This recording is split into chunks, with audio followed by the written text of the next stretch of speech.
Gbàgede Ìmọ̀ TV níbi wọ́n ti ń dábì ẹnu tí wọ́n ń rọ̀ bí o. Gbàgede Ìmọ̀ TV láti ń gbóhùn sáfẹ́fẹ́ láti ń dábì ẹnu tá ń rọ̀ bí o. Gbàgede Ìmọ̀ TV, Gbàgede Ìmọ̀ TV, ọgbọ́n ń bẹ, òye ń bẹ, ìdánilẹ́kọ̀ọ́ lóríṣiríṣi ní Gbàgede Ìmọ̀ TV. Ẹ máa wò ó, ẹ máa gbọ́. Ẹ jẹ́ ká beef of security ẹ̀ wo ṣé ti jù kọ́ ká gbọ́ pé a ní Yorùbá as president. Bàbá lọ bèrè ẹ̀tọ́ wa lọ́wọ́ ẹ̀. Àwọn tó ní gbogbo ọdún ó yẹ kán náà mọ̀ pé mo gbọ́dọ̀ secure lẹ̀ mi. Babangida kò dúró kẹ́nìbọ̀dì wá bá òun. Ó secure lu ẹ̀ straight ni. Ó dẹ̀ fún wọn nínú fún wọn gbogbo ẹ̀. Tinubu ẹ bá wa secure lẹ̀ Yorùbá náà ọmọ Yorùbá nìyí o. Ẹ̀yin tẹ́ wá jọba wa ẹ̀yin náà ẹ lọ bèrè ẹ̀tọ́ yín ààbò lẹ Yorùbá gbọ́dọ̀ jẹ yín lógún ju gbogbo òpò tó ń kẹ tó máa dùn lọ wọ́n fi ẹ̀jẹ̀ lè mọ́mú òtún dùn sẹ́ríkì ẹ̀fẹ́ dọ́lọ́ ni ẹ fi ìgbèjà àgbà méjì ẹja fi yẹn lẹ̀ ká security ìlú wa ló yẹ kó jẹ wá lógún àti welfare ìlú tí mò ń gbọ́ fún àìbá lè fẹ́ rí àti gbogbo lẹ kárò jìrì generally tẹ́yìn ọba bá ń jà kí ló tó kó àlè hope mọ́ ló mí nìyẹn there is no hope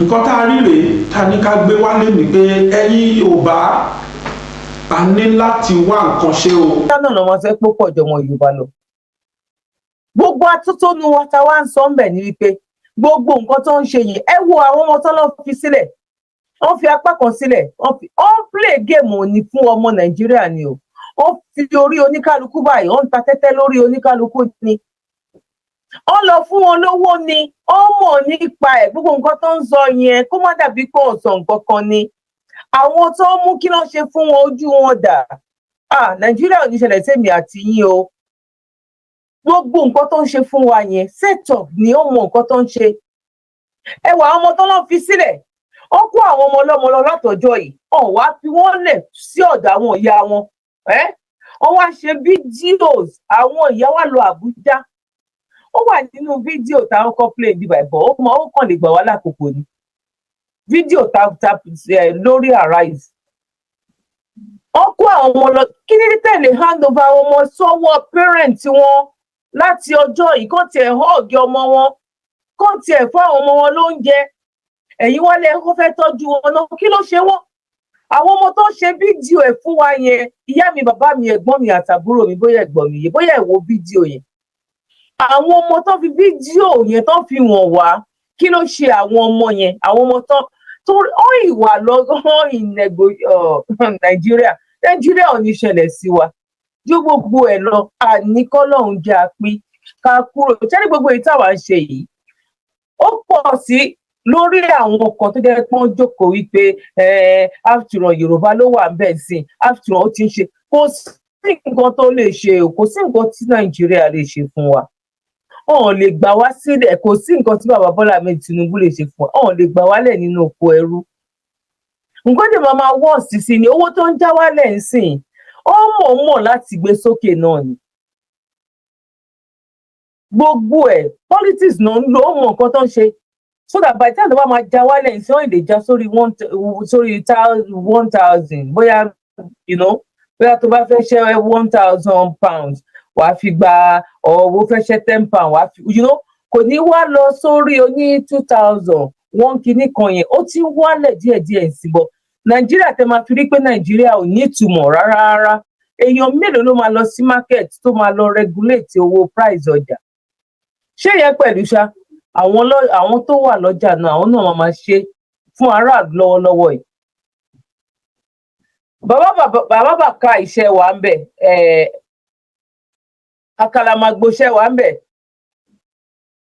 mo kí gbogbo ẹ̀yin tí ẹ darapọ̀ mọ́ wa gbogbo ẹ̀yin tí ẹ darapọ̀ mọ́ wa nílé ẹ ṣé gan ni ṣé tí bá wa pín ètò yìí ṣé tí bá wa pín ètò tó wá jẹ́ pé ẹ ní interest láti pè wọlé ẹ type síbẹ̀ so that a lè fi nọ́mbà sí orí ayélujára náà bàbá ọmọ borí owó ẹ bá wa tẹ̀síwájú lórí ọ̀rọ̀ àwọn ọmọ tó láwọn fi sílẹ̀ yìí. Ṣẹ́yìn nígbàgbọ́ wípé àwọn ọmọ yẹn because àárá àwọn tó ń mú àárí àwọn ọmọ náà rí èmi ò gbọ́rú ẹ̀ rí ọ̀nà release àwọn ọmọ ẹlẹ́yìí kó wọn síbì kan wípé kí ni common sense Nàìjíríà ò ní ṣẹlẹ̀ sí wa. Oh my God. Bàbá wọn kò yọ. Ẹ ṣeun gan ni adúpẹ́ lọ́wọ́ yín ẹ ṣe ẹkùn látàtàrọ̀ lódùmarè yóò jẹ́ kí ẹ kó wa jẹ̀pẹ́. Ṣe rí ọ̀rọ̀ Nàìjíríà ó ti gba ohun tí ó yẹ kí àmójútó kí sì ni àmójútó máa sáré yàbàrá sí orí ẹ má bínú pé mo fẹ́ dà fight sí orí ọ̀rọ̀ ó ṣe ẹ̀sìn kò ṣe ẹ̀sìn ìyẹn ló jẹ́ ká mọ̀ pé Nàìjíríà ti tán. Wọ́n á ní wípé ẹ kó àwọn ọmọ ẹ dá wọn padà sọ́dọ̀ àwọn òbí wọn.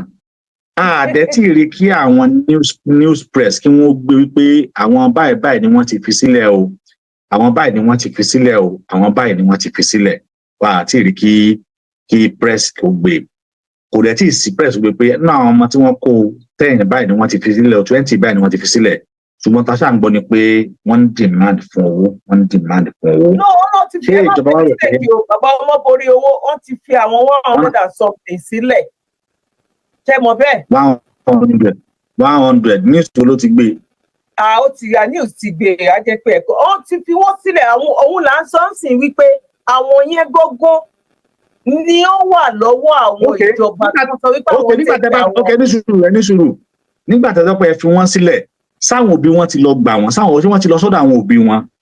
Wọ́n ló ń tọ́jú wọn lọ́wọ́ wọ́n ló ń tọ́jú wọn lọ́wọ́.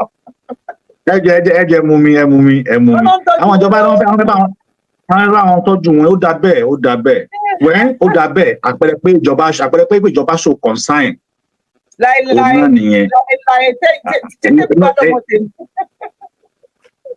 ẹ jẹ́ ká pè bẹ́ẹ̀ ẹ jẹ́ ká sọ bẹ́ẹ̀ pé wọ́n ti fi wọ́n lẹ̀ àpẹẹrẹ pé ìjọba show concern sí àwọn ọmọ tí wọ́n mú òun náà nìyẹn that is very fantastic and fine and fantabulous pé ìjọba gbìyànjú àti ìdíwọ́ but ìbéèrè tèmi ojú wípé ṣé bá ṣe máa is it continuation of our life that until our students could not be able to go back to school again until our children could not be able to walk free again until our children will have a fear of having a modern education by kidnapping here and there. Ibi tó yẹ ká rò ní pé ìjọba ò ṣe bífọ̀ kan fún ará ìlú láti sọ pé bóyá pé ẹ lọ negotiate pẹ̀lú àwọn Boko Haram. The Gumi is there who said ìjọba should hire him to be an intermediate between the kidnapper and government should be questioned. Why? How do you know this? How do you know these people? What are the relationship between the government that you will be the one to be negotiate between the terrorists and government? What is your position in government?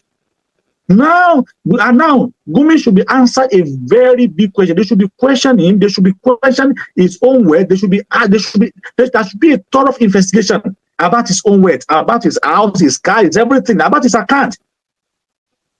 That is what we want government to do. And then after that, ṣùgbọ́n ìjọba ò ní fẹ́ ṣe bẹ́ẹ̀ torí pé tó bá ṣe bẹ́ẹ̀ yóò padà wá tábà náà. Because tó bá jẹ́ pé mi níjọba, ṣẹ́rí ìkànnì àti pé ìjọba gbọ́dọ̀ pinnu àti ṣe. Tó bá máa fọ́jú kó fọ́jú, ó ti débẹ̀ náà. Gbà pé bí agbé mi ò lọ fún second tenure.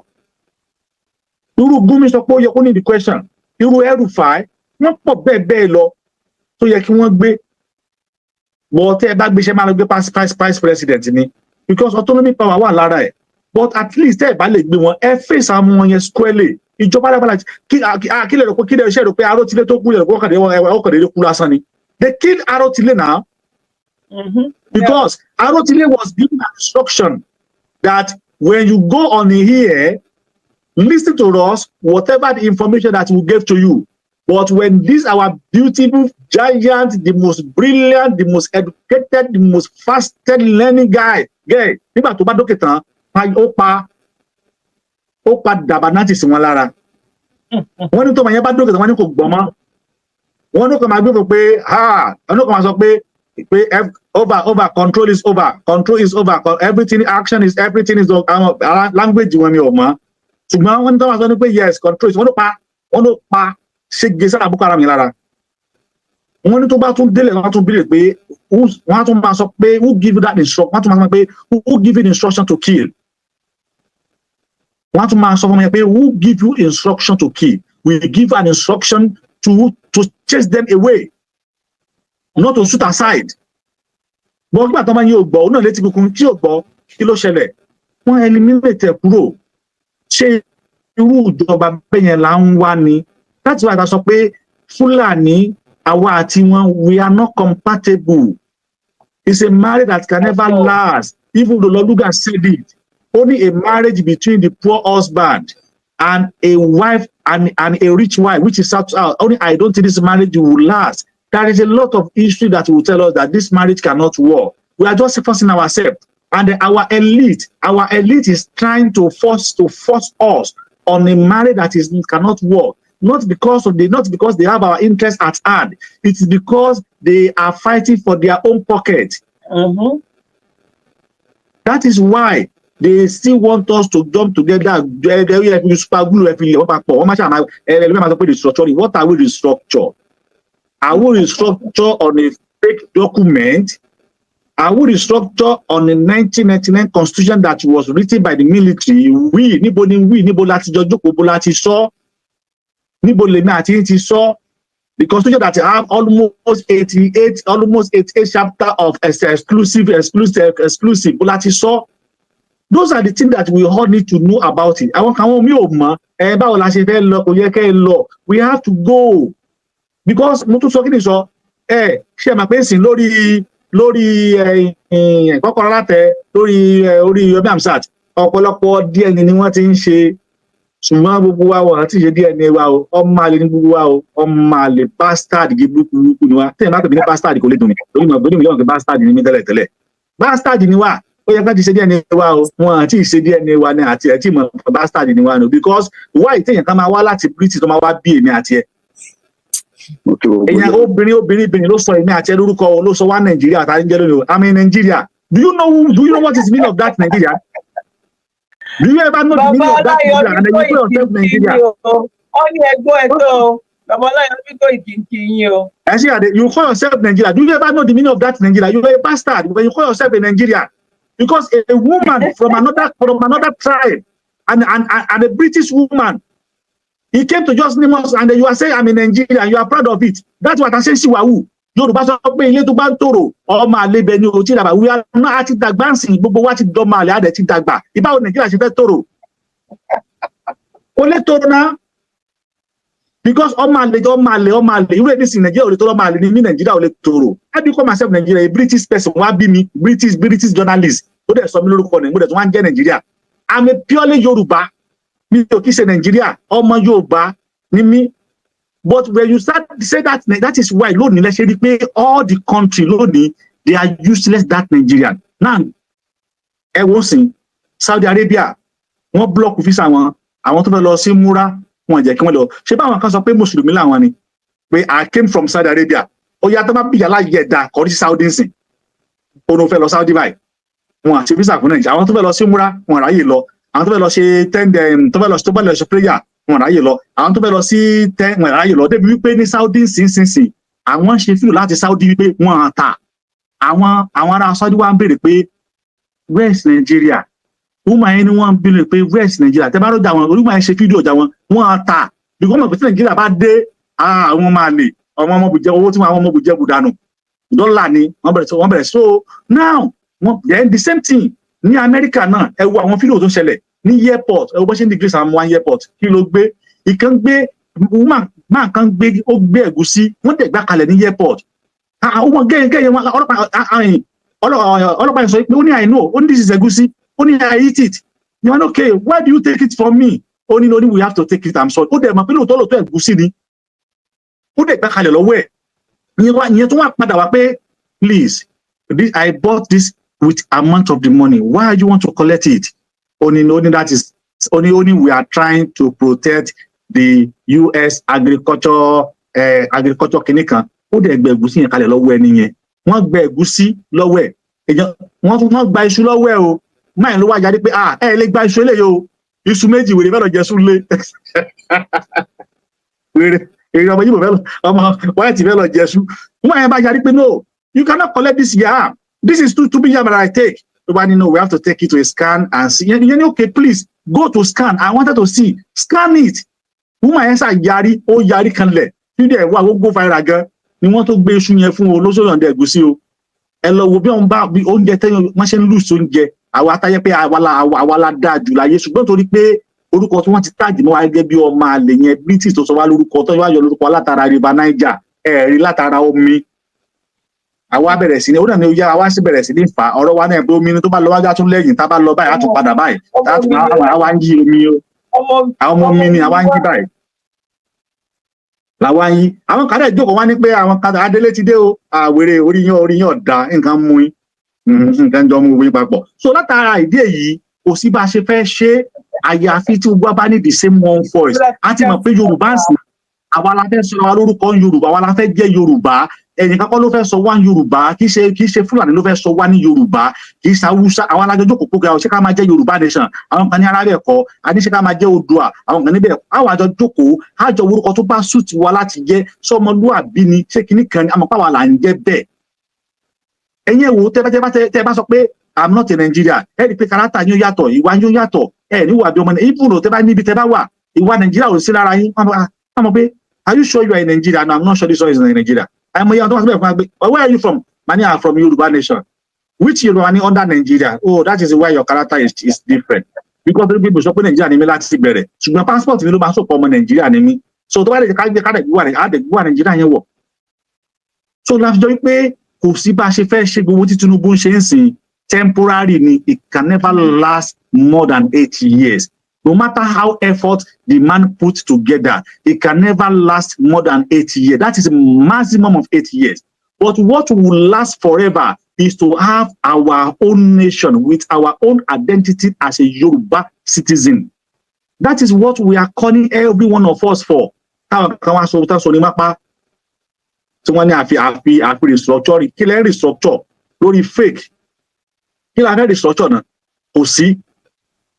Ẹ pé wọn tó dáhùn fúlàní yóò nígbà wọn dẹ̀ pọ̀ jù lọ ní house báwo lè ṣe fẹ́ gbé àwọn olùfẹ́ raise motion now there is another bill now sí tí wọ́n ní pé kí wọ́n amend the constitution. What are you amend? You are amending lies.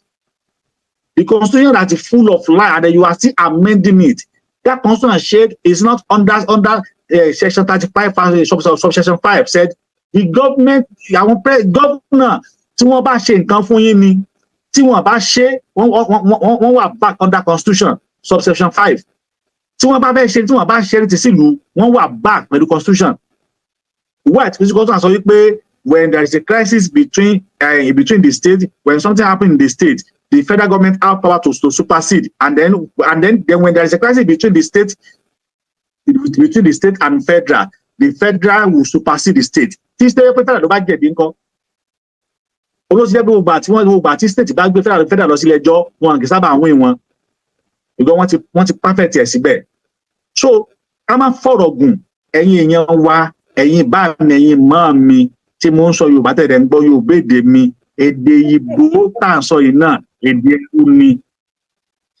Lord Macaulay said it 1935 only have travelled across the length and breadth of Africa.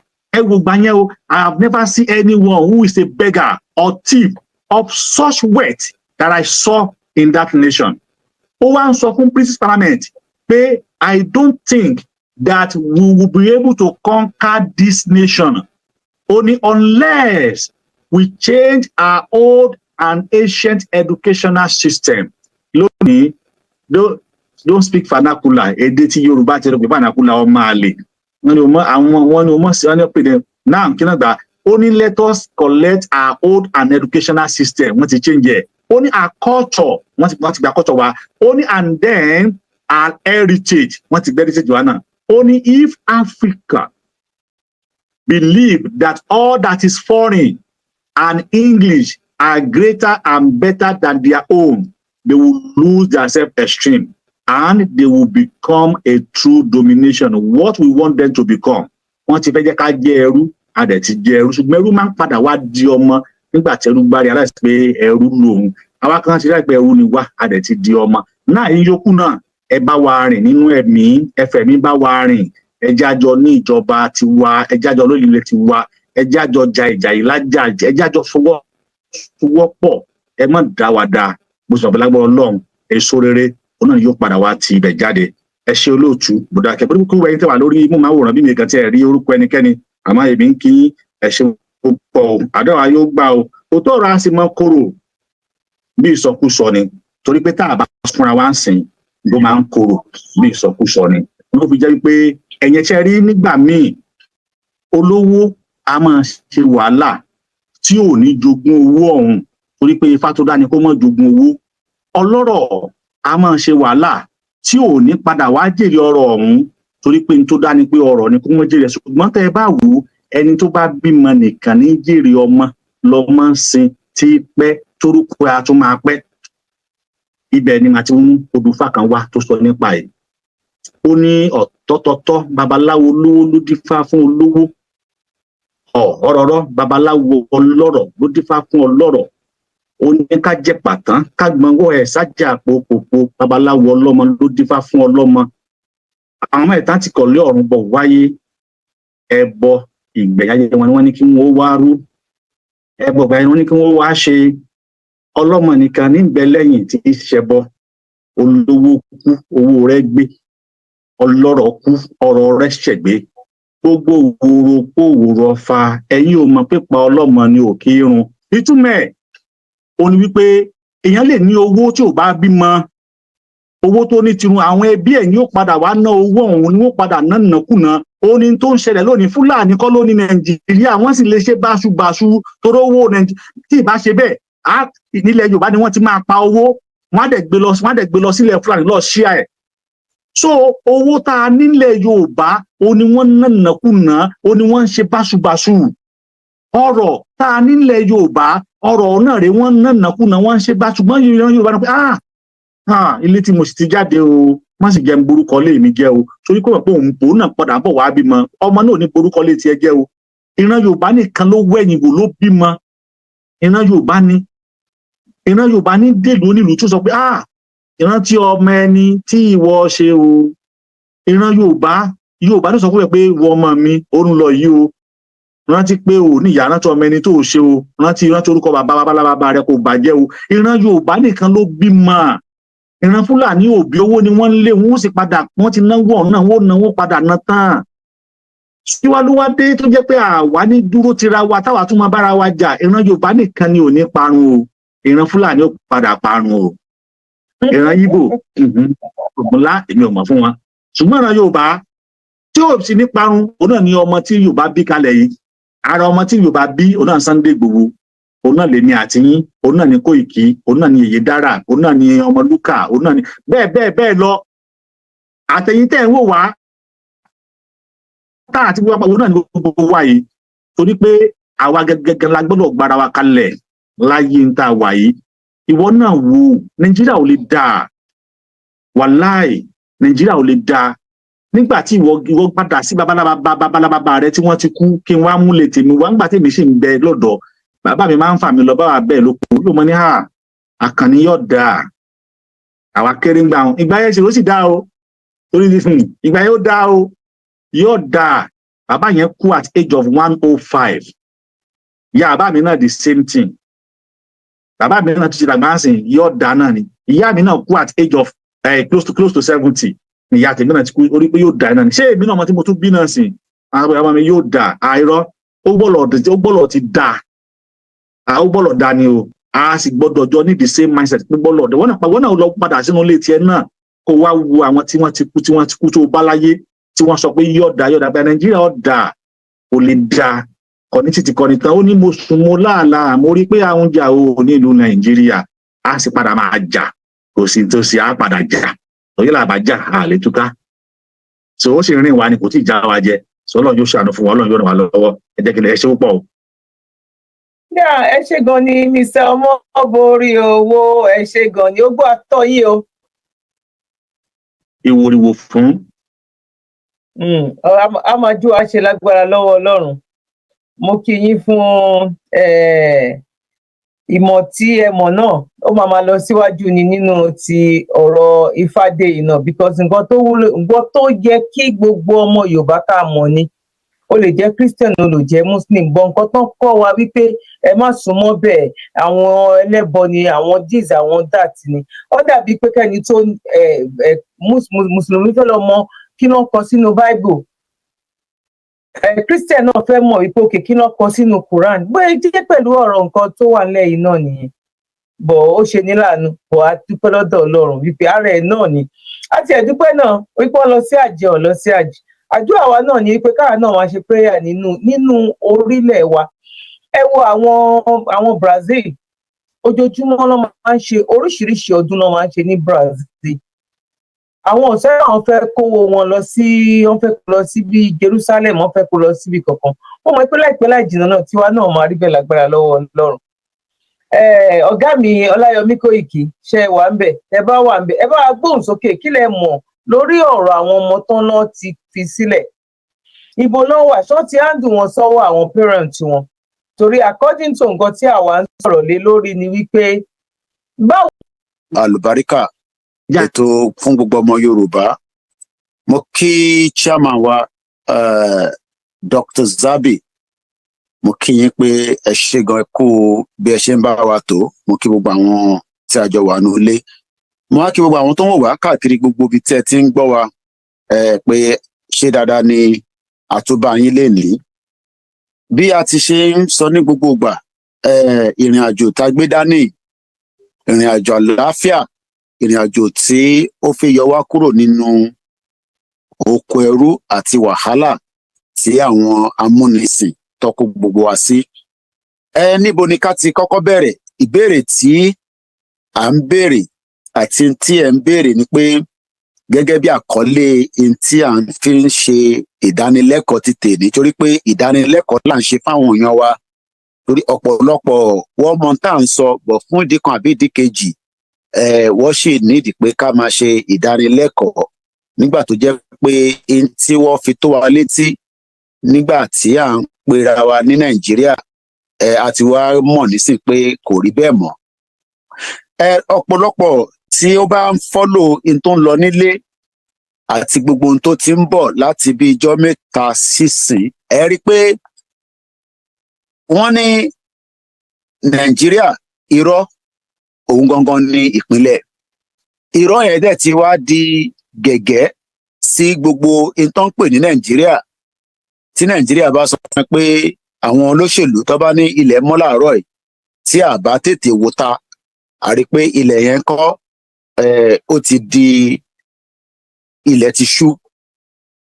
In tí mo wá fẹ́ mú jáde látara tí à ń bá lọ lénìí, ṣé àwọn Fúlàní ǹjẹ́wẹ́ látìgbà tí olórí Nàìjíríà tí a mọ̀ sí President Bọ́lá Tinubu ti wọlé, ẹ jẹ́ ká kọ́kọ́ lo statistics gẹ́gẹ́ bí ti Vanguard, torí a máa reference Vanguard, ìyẹn Vanguard ti ọ̀sẹ̀ tó kọjá, ìyẹn tíjọ́ Saturday, tí a máa sọ pé Saturday on the 23rd if I'm right. Wọ́n jẹ́ kó yé wa pé 6,000 plus kò tí wọ 7,000 ní àwọn tí ó ti kú nígbà tí President Tinubu ti débẹ̀. Kò ń ṣe àwọn tó kú ní hospital, kò ń ṣe mọ́tò accident o, kò ń ṣe pé mo rìn mo fẹ̀gbẹ́ ṣubú.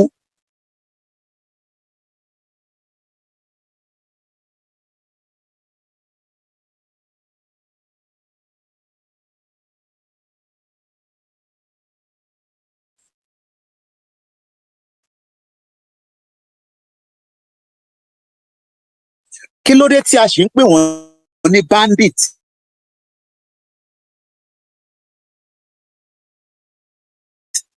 Torí tábà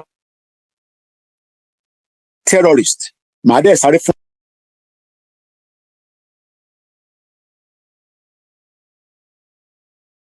ọkọ̀ tó pọ̀ ni tí àwa náà dẹ̀ máa kọ́ra wa lẹ́kọ̀ọ́ látara comment ten fi sílẹ̀. So tá a bá sọ pé bandit, n tá à ń pè ní bandit ní àwọn jagunjalè àwọn outlaw àwọn bíi gang. Kódà lénìí ẹni tó bá wà lórí X tá à ń pè ní former Twitter, a rí i pé lórí train kan ní London ní London lénìí arákùnrin kan mú ọ̀bẹ tó fi ń stab èèyàn lórí train, moving train. Èní ni mò ń sọ so irú àwọn yẹn nísìn a lè pè wọ́n ní terrorist, a lè pè wọ́n ní outlaw, àwọn tó ti wà nínú ẹgbẹ́kẹ́gbẹ́, àwọn tó wà ní gang. Now ìbéèrè tí mo wá fẹ́ bi gọ́fìmẹ̀ntì èní tó ṣẹ̀fi wá yí òun padà òun ni pé kí ló dé tí a wá ń pe àwọn tí wọ́n pààyàn tó ń jíyàn gbé, because tá a bá sọ pé terrorist, meaning terrorist yẹn, definition terrorist yẹn ni ẹni tí ó ń fi tipátipá àti intimidation fún àwọn aráàlú. Ẹ jẹ́ kí n tún bẹ̀rẹ̀ kà dáadáa. Terrorist is a person who uses unlawful violence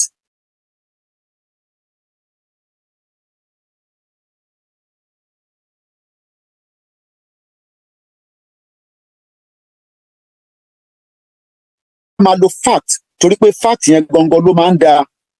Ẹ jẹ́ ká kọ́kọ́ lọ sọ́dọ̀ lára àwọn tí ó bá ìjọba tàná ṣiṣẹ́ tí a mọ̀ sí President Buhari, ìyẹn sí bàbá. Lára àwọn tí ó bá ṣiṣẹ́ wọ́n pe mínísítà kan nígbà yẹn ní Shitu. Gbogbo a lè má rántí ẹ̀ mọ̀, màá fún yín ní a bit of the background ẹ̀. Átíkù kan tí mo rí nísìn ó bà mí lẹ́rù. Shitu ó ń jẹ́ kó yé wa nínú Vanguard ti mo fẹ́ wo déètì ẹni o Vanguard ti déètì ló wà lórí eléyìí. Vanguard tèmi èní ní 27 fáǹfààní ẹ̀yìn tẹ́ bá fi reference ẹ̀, headline yẹn sọ pé negotiate with bandits, give them promising future, Shitu tells the federal government. Ta là ń pè ní Shitu? This was a former minister of communication tí a mọ̀ sí Adébáyọ̀ Shitu. Ó ń sọ fún ìjọba Tinubu tí àwa ń ṣe analysis lé lórí nísìnyí pé Tinubu ti ní a lè máa pè wọ́n ní bandit o, terrorist ni wọ́n. Òun tún wá ń sọ fún Tinubu pé ẹ má yẹ ká ṣe bẹ́ẹ̀, ẹ jẹ́ ká fà wọ́n mọ́ra bí Gúnmi náà ṣe ń sọ bẹ́ẹ̀. Ṣé mọ̀ pé nígbà táwọn ní Gúnmi, ṣé mọ̀ pé àwọn Fúlàní nìyẹn. Now ṣé a fẹ́ ní Fúlàní náà ní Adébáyọ̀ Shitu?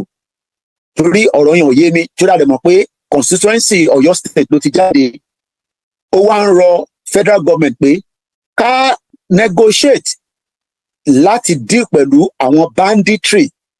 Shitu, a former minister in the President Muhammadu Buhari's administration, stated this in an interview on Channels Television on Tuesday ìyẹn lánàá.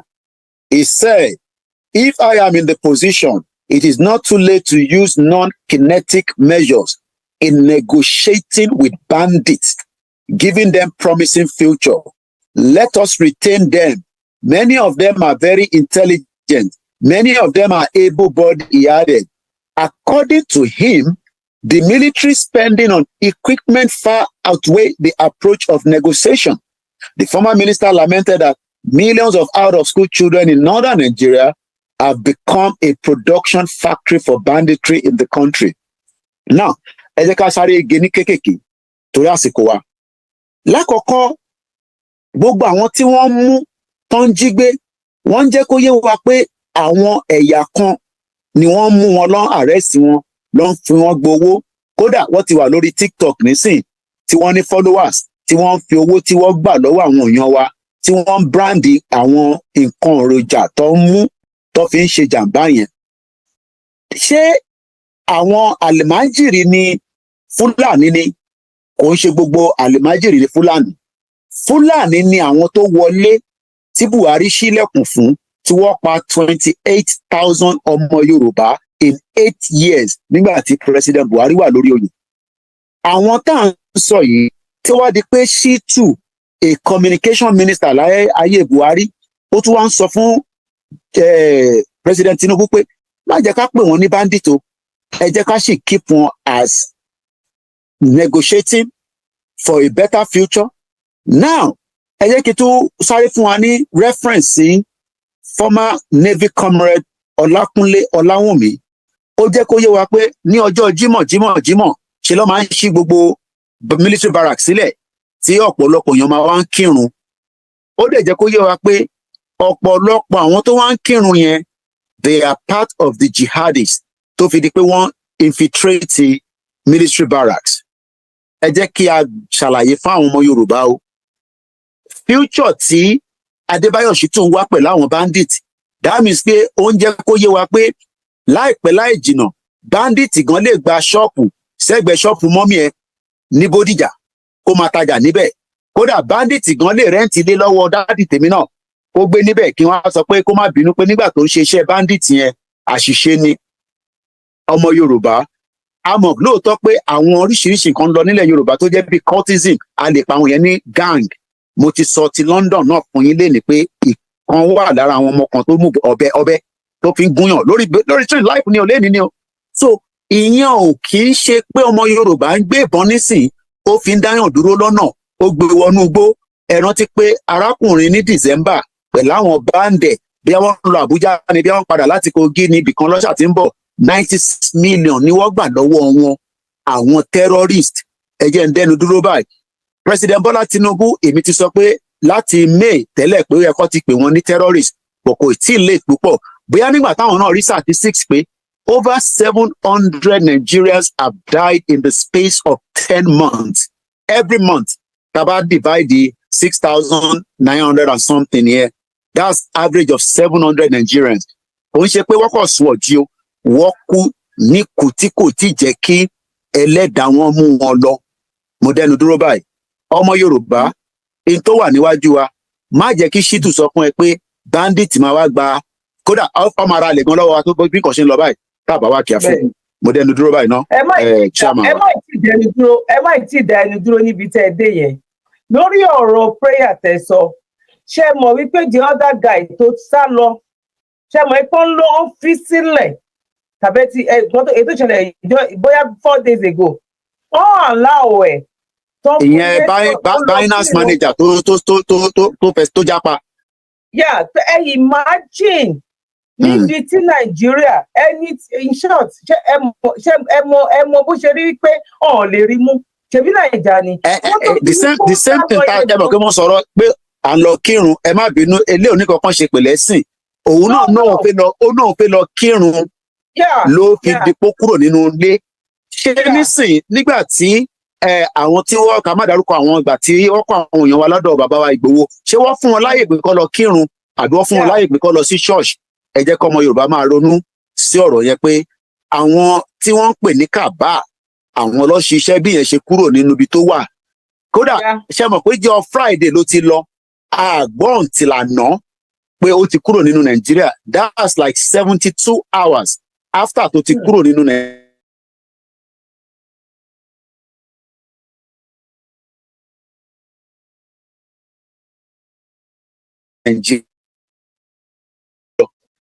Alẹ́ yín rò wípé gbogbo nǹkan tó yẹ oyin tàbí ṣé mo pa. Dọ́tọ̀ ẹ má dára yín láàmú bẹ́ẹ̀ náà nígbà téèyàn jalè ẹ mú sí kọ́sọ́ọ̀dì àwọn ọlọ́pàá ẹ fi sí guest room ṣé kò lè kírun guest room yẹn ni ẹ má tàn wá. A ní mo sọ pé ṣẹ́rí Yorùbá ló bí ọmọ tó ṣẹ́rí agbọ́n ẹ fi yàn sí guest room ó wá lóun fẹ́ lọ kírun ṣé kò sí inú guest room yẹn yàrá yẹn kéré kò lè kírun bẹ́ẹ̀ wọ́n ti gbowó ẹ wo àwọn Fúlàní á mà pé n tó ṣeun pé yóò at least ó gbá ọmọ Nàìjíríà wọ́n á tún lọ gba brain lọ́wọ́ ẹ̀ ṣẹ́rí tèmi ni pé àti tàbá burúkú pé mo lè bẹ́ẹ̀tì everything sí Nàìjíríà ò lè dáa.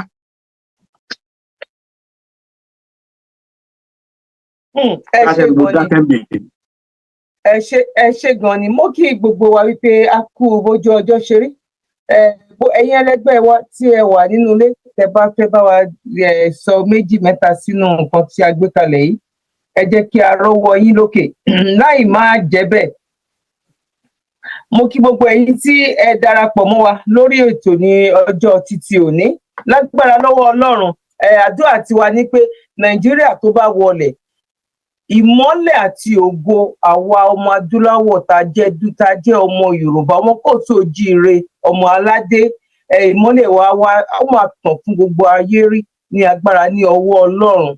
Ẹ tó bá ń gbàdúrà fún Nàìjíríà, òun waste time ara ẹ̀ ni, torí pé kí ni ọ̀tọ́ bá ju anything sílẹ̀ ní gbàgbà nǹkan kan náà ló máa mú balẹ̀, kò sí yàtọ̀ ń bẹ̀ ni. Gbogbo àwọn nǹkan tá a gbé wálé ní ìsìn, gbogbo nǹkan tá a ti máa ń gbọ́ náà, a rí wípé bàbá Bọ́lá Ahmed Tinubu òun náà struggle ni, ó ń wà báyìí, ó mì lẹ̀lẹ̀, ó dẹ̀ máa mì títí tó máa fi ṣe 8 years náà nìyẹn. Tó bá wá gbé sílẹ̀ nǹkan, nítorí ọmọ Yorùbá, ẹ má dẹ̀ jẹ́ ká dá ariwo ọjà, ẹ má jẹ́ ká wo ariwo ọjà o. Joining us now is Ojinika. This is why I asked you.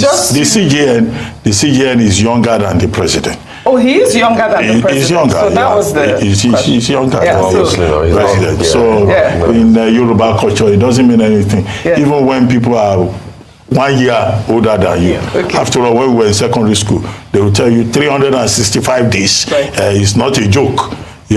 So there's nothing about that. Right. But the more important thing is the president saying that, bandits are terrorists. Right. People who instill fear, people who collect ransom, people who impose hardship on other people within the community, they deserve to be treated as terrorists. Yes. And there is a law to that effect, the Terrorism Prohibition and Prevention Act, which stipulates penalties. And the reason, I think the statement by the president is important, is that we have been in the same country where terrorists were being given Ashebi, yes, under the principle that they will be rehabilitated and reintegrated into society.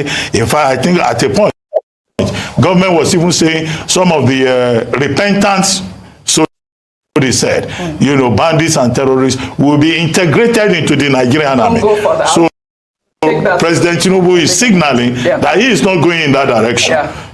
A criminal is a criminal, and the law must take its course. I think on that score we agree with him. Absolutely, they are complete cowards. They are kidnapping children. You cannot be more cowardly than that. Well, the governor of Zamfara State, Dauda Lawal, who met with President Bola Ahmed Tinubu on Tuesday, raised the alarm on the escalating banditry in his state, urging immediate intervention from the federal government to quell the violence. Speaking to State House correspondents, the governor expressed concern over the recent surge in attacks and stressed the urgency of the situation. If nothing is done in Zamfara, I don't think we'll be able to solve the situation in the entire northern Nigeria. As you know, most of the guys or the girls or the people that were kidnapped ended up in Zamfara State, and that is not good for us. And therefore, we're doing everything to change the narratives. And that's one of the reasons why I'm here today. And I complain to Mr. President, and I have his assurance that something drastic will be done as quickly as possible to take care of the situation. Now, this is reassuring. We all know that Zamfara State is the hotbed for a hotspot for terrorists. Meanwhile, the Nigerian army has reportedly released more than 200 suspects who had been. Now, Mr. Moborio, ẹ bá gbóhùn sókè. Ẹ ṣé, mo wà pẹ̀lú yín, ẹ ṣé púpọ̀. Ẹ rí ẹ̀yin èèyàn wa, bí a bá fi àkọ́kọ́ kí n tó di pé mo bẹ̀rẹ̀ sí ní sọ̀rọ̀ yìí, kí àwọn tí wọ́n ń wò wá nílé tí wọ́n mọ̀ wá wípé n tá ń jà fún òun náà ni Yorùbá, ká mọ̀ wípé a ṣì dúró lórí Yorùbá nation tí à ń jà fún. Ṣùgbọ́n tá a bá rí ìjọba tó ń gbìyànjú àti ṣe dáadáa níwọ̀nba, dandan ni ká yìn, torí pé tó bá ṣe tí ò dáa, àwa náà lábọ́ tá a sọ pé nǹkan báyìí ló ṣe. So tá a bá wá rí lè tó tún ti ṣe tí ò dáa, dandan ni ká yìn wọn. Ìyẹn ò ní pé kí wọ́n ṣe tí ò dáa, kí a má bọ́ta, ká má yàkàyàkà wọn. Látàrí ìdí èyí, èdè tí Tinubu ṣe yìí, ó rí ṣe, torí pé ohun tá à ń fẹ́ òun náà ni kí wọ́n pe àwọn wọ̀nyí kí wọ́n pè wọ́n lórúkọ tí wọ́n ń jẹ́ because tẹ́ ẹ bá ti name wọn as terrorists yóò fún àwọn ìjọba yìí láàyè yóò fún everybody láàyè pé àwọn wọn yóò apànìyàn ni wọ́n terrorists ni wọ́n yóò wá fún gbogbo àwọn gọ́fúnà kọ̀ọ̀kan ní agbára àti okun láti lè ṣe iṣẹ́ wọn bí iṣẹ́ because tí ẹ bá name wọn pé terrorists ni wọ́n tẹ́ ẹ sọ fún wọn pé terrorists ni wọ́n ọ̀nà wo gangan ni a fẹ́ gbà tá a fẹ́ fi rí pé a bring wọn down a gbé wọn wálẹ̀ a jẹ́ kí wọ́n rí wípé terrorists ni àwọn wọ̀nyí ṣùgbọ́n níwọ̀n ìgbà tí ìjọba ti jẹ́ kí a mọ̀ ọ́n sí wípé àwọn tẹ́ ń wò iṣẹ́ terrorists ni wọ́n apààyàn ẹ lè mú as terrorists ó dẹ̀ sọ̀rọ̀ yìí the chief justice of Nigeria òun náà dẹ̀ wà ń bẹ̀ nígbà tí Tinubu tó sọ̀rọ̀ pé terrorists ni àwọn wọ̀nyí tó dẹ̀ ní mú as terrorists pé ní kò sí tá pè wọ́n terrorists ni wọ́n àwọn tí wọ́n lè lọ kidnap àwọn student irú kí ni wọ́n bá débẹ̀ bẹ́ẹ̀ ni wọ́n ń pa lọ́tún ni wọ́n ń pa lọ́sì bẹ́ẹ̀ ni wọ́n ń dẹ̀ ní àwọn ènìyàn légbodò wọ́n wá ń pera wọn wípé àwọn jẹ́ nǹkan dájúdájú apànìyàn pọ́nbélé òun náà ni wọ́n eléyìí sì ní ọ̀nà àbáyọ tí ìjọba kọ́kọ́ tá a lè fi sọ pé ìjọba yìí ó ṣe ohun tó dáa bó tilẹ̀ pé ọ̀pọ̀lọpọ̀ àwọn Fúlàní ẹgbẹ́ wọn ni wọn yóò rí tí Tinubu sọ yìí gẹ́gẹ́ bí àtakò àti wípé náà Tinubu ti gbé ìgbésẹ̀ tó dáa láti sọ wípé kò sórúkọ méjì tí wọ́n mọ̀ jẹ́ terrorist ni wọ́n eléyìí yóò lè wá fún ìjọba láàyè láti rí pé wọ́n dojú ìjà kọ wọn ṣùgbọ́n kinní kan tó ń kọ mí lóminú bẹ̀ ni pé ọ̀pọ̀lọpọ̀ àwọn wọ̀nyí tí wọ́n sọ wípé wọ́n mú yàn yìí ó wá di mélòó tí wọ́n ti arrest ó di mélòó tí wọ́n ti prosecute nínú wọn ó di mélòó tí wọ́n ti ilé ẹjọ́ sọ pé ẹ dájọ́ wọn fún ẹ dájọ́ gbére fún pààyàn àti rí kankan ibi tá a sì dúró de Tinubu sí lélẹ́yìí ó yẹ ká ti máa rí wọn kí ilé ẹjọ́ ti máa fáyà wọn kí ẹlòmíì kí wọ́n ti dájọ́ kúfẹ́ lòmíì gbàyẹn látọ̀ mọ̀ wípé n tí ẹ pè wọ́n lóòótọ́ pé terrorist ni wọ́n ohun tí wọ́n ń jẹ́ nìyẹn then nígbà tí ẹnìkan tún wá sọ̀rọ̀ ìyẹn president àná tó náà ní pé kí Tinubu tó lè léèmọ̀ àwọn kan ní terrorist o ṣé ó ti provide job fún wọn ó mà ṣe fún àbáwọ̀ Ọbásanjọ́ lóòótọ́ ṣé àwọn tán fẹ́ fún níṣẹ́ yìí ṣé ọmọ Nàìjíríà ni wọ́n ni wọn kì í sọ ọmọ Nàìjíríà ọmọ Nìjẹ̀ ni wọ́n ọ̀nà wọn jìn fẹ́ẹ́rẹ́ sí Nàìjíríà so ohun tó yẹ kí tó wí pé ó yẹ kí Tinubu fún wọn ní ultimatum pé kí ó kálukú wọn padà síbi tí wọ́n ti wá kí wọ́n padà sí ilẹ̀ bàbá wọn pé ilẹ̀ Nàìjíríà o kì í ṣe ilẹ̀ Fúlàní ilẹ̀ Haúsá lè jẹ́lẹ̀ Fúlàní o ṣùgbọ́n ilẹ̀ Yorùbá kì í ṣe ilẹ̀ Fúlàní náà tí wọ́n bá ti name wọn as terrorist nísìnyí gbogbo kíbi tẹ́wọ̀n èèyàn bá ti ń rí wọn sìn báyìí terrorist ni wọ́n àwọn èèyàn dẹ̀ fi ọkàlùkọ wá ní àṣẹ láti lè fèsì wọn dojúdojú ṣùgbọ́n ká rí kí ìjọba yìí bí wọ́n ṣe sọ yìí ká dẹ̀ rí kí wọ́n máa ẹni tó bá mú lóṣogbo kí wọ́n dájú ẹ̀ lóṣogbo náà ń bẹ̀ ṣé lè tí wọ́n á mú lóṣogbo tá a sọ wípé tọ́ da o ẹ máa gbé wá ẹ máa gbé l'Àbújá and then àwọn àgbẹ̀ lásìkò sí i wọ́n á lè fi ẹ̀dọ̀ lérò láti lè padà sóko torí pé kò sí ibikíbi tó bá ti rí wọ́n sí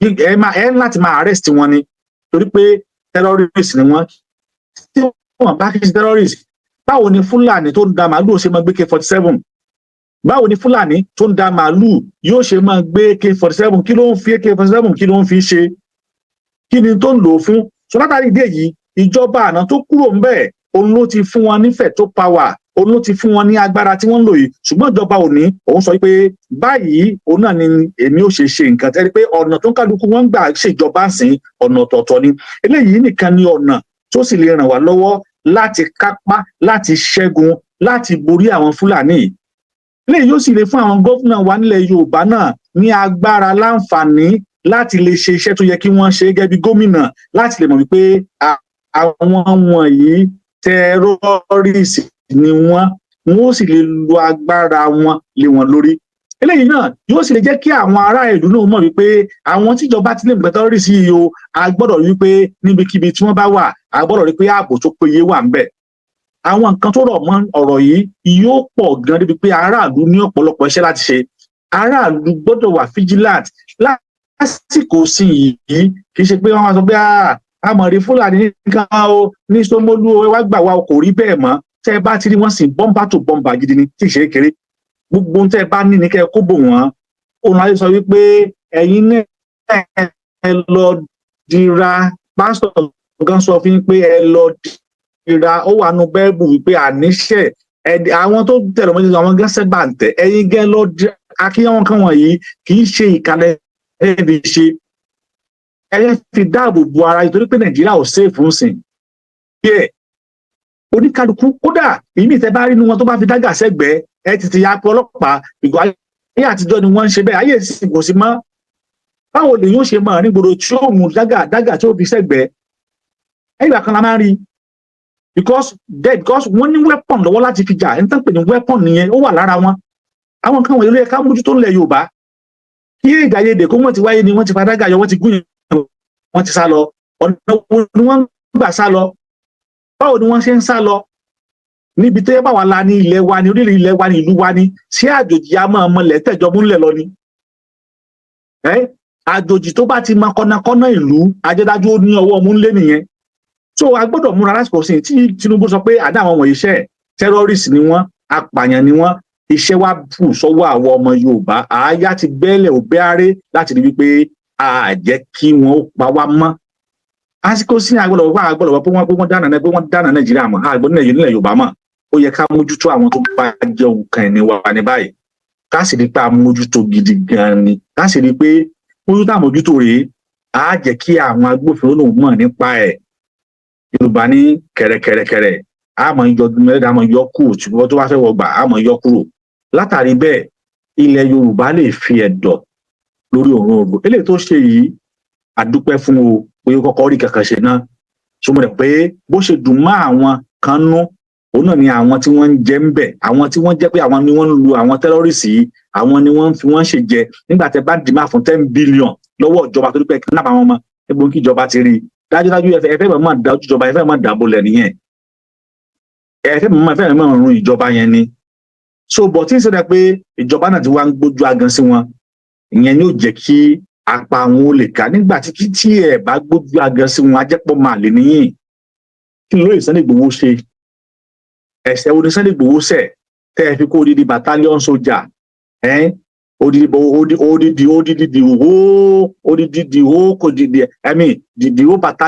battalion sójà ní odidi káàpù kan lódidi state kan òun lẹ kó wá sílé ẹ̀ ẹni tí ó pààyàn tí ò jalè tí ò kidnap tí ò béèrè fún ransom ju pé ó ń polongo Yorùbá nation fún àwọn ọmọ ẹ̀ lọ ẹ̀dẹ̀ kó odidi battalion títí kára hammer tank ẹ̀dẹ̀ kó wá sínú ilé yẹn kan ṣoṣo the same thing náà lẹ ṣe lọ́dún ilé ńlẹ̀ Nnamdi Kanu náà òun náà ń pariwo ó ń polówó pé àníṣe àwọn èèyàn wọn ẹ̀gbọ́n lọ́pọ̀ wá mọ́ ẹ kó odidi battalion sójà tó wà ní Port Harcourt ní Lógbókoro ẹ kó odidi battalion tó wà nínú káàpù yẹn bó ṣe pọ̀ tó yẹn káàpù tó yẹ pé ó gùn débi ẹ kó gbogbo wọn pátá ẹ kó wọn sínú àwọn tàn ẹ kó wọn lọ ilé ẹ̀ náà àwọn Fúlàní ni wọ́n ti wá ní ìmọ̀ọ́sìn àwa wo ń tẹ́ wá ṣe because tó bá wá kọ̀ tẹ́ ẹ̀ bá wá ṣe káyé pẹ́tọ̀ kí gbogbo Nàìjíríà mọ̀ pé tẹ́ bá ti rí ẹni sójà nílẹ̀ Yorùbá ẹ ti mọ̀ pé terrorist ni o tẹ́ ẹ bá rí sójà kan torí géèmù tí wọ́n ń lò òun ni pé kí wọ́n dá wàhálà lẹ́lẹ́ Yorùbá àwa ni wọ́n ń kó àwọn sójà bọ̀ kó wa báyìí àwọn sójà tí Buhari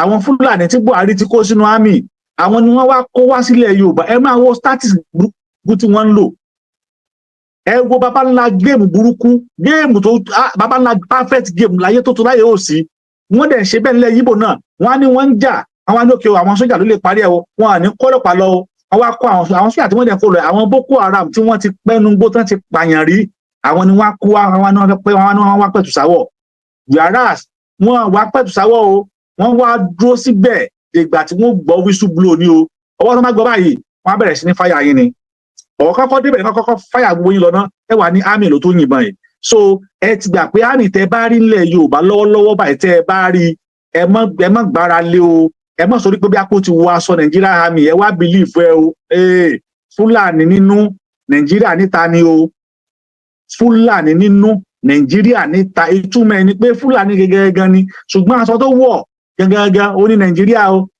Fúlàní nínú Nàìjíríà níta ni lélẹ̀ tó túmọ̀ sí wípé Fúlàní inú ẹ̀dẹ̀ Yorùbá sọ pé wọ́n lórúkọ tá à ń sọ ọmọ ẹni inú ẹnu ní ń gbé which is pé ó donú ó jìn ju tìta lọ o aṣọ lásán lẹ̀ rí ń ta tó jẹ́ ti Nàìjíríà ṣùgbọ́n orúkọ tí yóò sọ orúkọ tí wọ́n ní kó sọ ọmọ ẹ̀ nígbà tó bá délẹ̀ Yorùbá inú ẹ̀ ló wà o ó donú ẹ̀ ló wà o kò dẹ̀ tí bó ṣe fẹ́ ṣe inú ni action ti máa ń bẹ̀rẹ̀ kọ́wọ́ tó wá reheart ẹ kọ́kọ́ rò ó láti inú wá. That is how the philosophy of life is. You will think of it, you will digest it. After that, then your mind will not come to reality. Àwọn sọ pé action. But wá tí ọkọ rò ó ibi tí mo ń lọ ẹ̀ máa lọ jẹ wọ́n run ni. Gbàmbúrò gbàdangẹ sẹ́fà ni. Fún bàbá tó bá dá máa bọ yóò wọ́n kọrin rọ pé a lọ pa ẹ́ lónìí. Látàrí ìdí èyí tẹ́ ẹ bá ti rí ẹni sójà kankan lẹ̀ Yorùbá báyìí ẹ fura sí tẹ́ ẹ bá ti rí kí ẹ rúkọ Yorùbá lára ẹ̀ àti tẹ́ ẹ bá sì rúkọ Ìgbò ó sì fi wọn mọ̀ tẹ́ bá ti ń gbọ́ Danladi Usman ẹ yẹra o ẹ sá níbi tí wọ́n bá wà ẹ má kàn tí ẹ dúró bẹ́ẹ̀ rárá àtọ̀ ẹ sá níbi tí wọ́n bá wà torí àwọn Boko Haram tí Buhari kó wọnú sójà àwọn nìyẹn o bẹ́ẹ̀ sì náà ni wọ́n pọ̀ nínú gbogbo àwọn military yẹn pápátá ni wọ́n ti pọ̀ sí jù báyìí sìn kò dẹ̀ sí bí agbára ìjọba ṣe fẹ́ káwọn pé kó flush wọn out no you can never flush them out because wọ́n ti wà ń bẹ̀ náà àwọn náà tún wá bẹ̀rẹ̀ sí ní grow wọ́n tún wá bẹ̀rẹ̀ sí ní grow tó bá tún wá wọn náà fẹ́ gba wọn náà fẹ́ jẹ president olófin jẹ́ pé kò sí bá a ṣe fẹ́ ṣe àyàfi tá a bá túká tá a bá sì dúró sí wọn Nàìjíríà ìyà tó máa jẹ wá wọn Nàìjíríà yẹn kódà àrọmọdọ́mọ wa yóò jẹ́ ń bẹ̀ so ńlá ṣe ń pètò lórí tẹlẹ́mù yín no matter what Tinubu is doing now is just temporary not permanent. Then kí wọ́n padà sórí Yorùbá nation sìn no matter the effort that Tinubu is putting now is just temporary not permanent. It can only be temporary for 8 years. That is maximum of 8 years. Then after that 8 years, another person can be in that seat and change his own narrative. Ẹlòmíì àtún wá síbẹ̀ á change the own narrative. That is why téèyàn kan bá jẹ́ president tó bá ti gorí àlẹ́ tó wà lórí oyè ó lè ṣe tó bá wù ó lè yọ ọmọ ẹgbẹ́ dànù ó lè yọ anybody tó ẹni pé Tinubu ó ń sàkà àwọn èèyàn because tẹ́nu ẹ̀ ló ń lò but one tó bá ti lo 8 years ẹ̀ tán báyìí ó ti tán o kò sí nǹkan mọ́ kò sí 16 years then gbogbo tó ti wá ṣe ní ti dáadáa for that part 8 years ẹni mi àdé wọlé wáyé fúnra ló wọlé akànnì pé akànnì òun lọ ní báyìí gbogbo ẹni ló bá tún tán àbá tún bẹ̀rẹ̀ wàhálà náà ó kó àwọn pààtì kan nínú àwọn irin nínú àwọn pààtì ìjọba ó dá padà sékòó ebi èkó ni wọ́n wà tẹ́lẹ̀tẹ́lẹ̀ kò sí navy ní Kaduna torí pé wọn ò ní omi látayébáyé ibi tí omi bá wà ní navy headquarter máa ń wà wọ́n dẹ̀ gbé navy headquarter láti Lagos state wọ́n dẹ̀ gbé lọ sí Kaduna níbi tí ò ti sómi Tinubu débẹ̀ ń sìn ó náà tún dá padà ó dá central bank ó dá padà then àwọn kan náà nígbà tó bá tún dọ̀ àwọn yẹn pé no ẹ̀ tún dá padà because àwọn Hausa yìí náà tún máa dín jàrá pé àní ibi ni wọ́n ti ibi ni ẹgbẹ́ kan dá padà látara bẹ́ẹ̀ kò sí tó ń jẹ́ wọ̀n torí pé kò sí continuity nínú ìjọba tí wọ́n ń ṣe do your own then I come there I destroy it I do my own somebody come there to destroy it he do his own dáadáa tó pé ẹ ṣe máa fi ìjọba kan ẹ máa fi yin ìjọba ni bí bó ṣe jẹ́ pé Tinubu ló wọ́ sínsìn tó bá kúrò bẹ́ẹ̀ lórí tẹ́lẹ̀ bá tún débẹ̀ ẹ tún fi Tinubu ẹ tún máa fi yin ìjọba ẹni yẹn ni torí pé that is how Nigeria was created. And Nigeria was not created for successful for benefit of citizens. It was created for the benefit of colonies.